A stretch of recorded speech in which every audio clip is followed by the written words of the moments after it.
আমাদের দোকানে মানে মা লক্ষ্মী শাড়ি সেন্টারে কে এসছে আমি একটু দেখাই। হ্যালো দিদি। হ্যালো। তুমি আগে বলো তুমি আমার রিসেপশনে কেন আসোনি? আরে আমার ওই যে ডগি ও খুব অসুস্থ হয়। এখন ঠিক আছে? এখন ঠিক আছে, ওকে দেখার জন্যই তো আমি ছাড়া আর মা আসে মাঝে মাঝে, কিন্তু ওই সময় পারিনি মা আসতে, আর ওকে ছেড়ে আর কোথাও যেতে ইচ্ছে করে না, তখন মনে হয় একটু টেক মনটা কেয়ার করি। খারাপ হয়ে যায়, এটাই হচ্ছে মেন কথা। যে হ্যাঁ যে বাড়ির কারো মন শরীরটা খারাপ হলে মন খারাপ হয়ে যায়। তো আমাকে বলেছিল যে অনামিকা দিদি আসবে, তোর সাথে আমি দেখা করাবো। আজকে আমার সাথে ফাইনালি দেখা হয়েছে। আমি অনেক মাস পরে এলাম।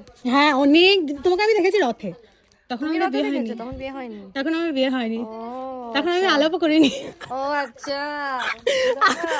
আমি শুধু দেখেছি, আমি জানতাম যে বৌভাতের দিন আলাপ হবে। হ্যাঁ হ্যাঁ আজকে দেখা তাই তো হলো। তখন আমি না, তুমি রথের দিন দেখেছো আর লাস্ট আমি এসেছিলাম এখানে উদয়ের সাথে। দাদার সাথে, হ্যাঁ সেটা আমি ব্লগই দেখেছি আর ভিডিও দেখেছি। তারপরে আজকে এখানে আসারও কারণ আছে, কারণ দেখো আমি তো বেশি আর যাই না কোথাও, খুব কম যাই। আর এইখানে আমার খুব ভালো লাগে আসতে, তো আমি এখানেই চলে আসি।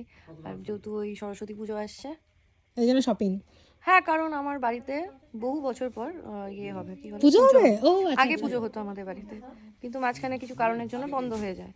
তো আবার ওটা শুরু করার কথা ভাবা হচ্ছে, আর হচ্ছে এই বছর।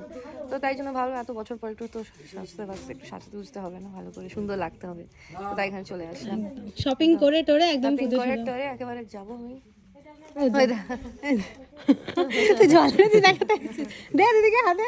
Thank you.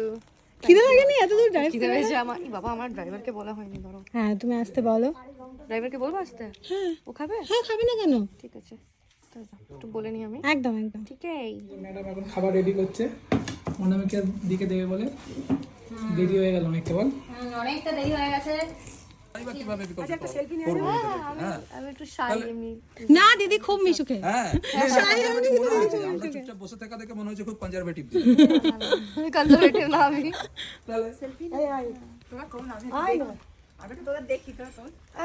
যাও না, দিদি এবার বাড়ি চলে যাচ্ছে। চলে যাচ্ছি। আবার দেখা হবে পরে। ভাষা বাড়িয়া আমি তো আসবো, আবার আসবো, অফকোর্স এখানেই আসি আমি, তোমরা সবাই জানো। দিদির ব্লগে পরে দেখেও নিও দিদি কি শাড়ি চুজ করেছে, কি হয়েছে অনেক না হয়েছে। রকমের শাড়ি চুজ করেছি আমি। ইয়েস আমি পেরেছি। Thank you. থ্যাংক ইউ দিদি। Thank you. টাটা। আবার দেখা হচ্ছে খুব তাড়াতাড়ি। যবে বলবে চলে আসবো। একদম টাটা। Thank you.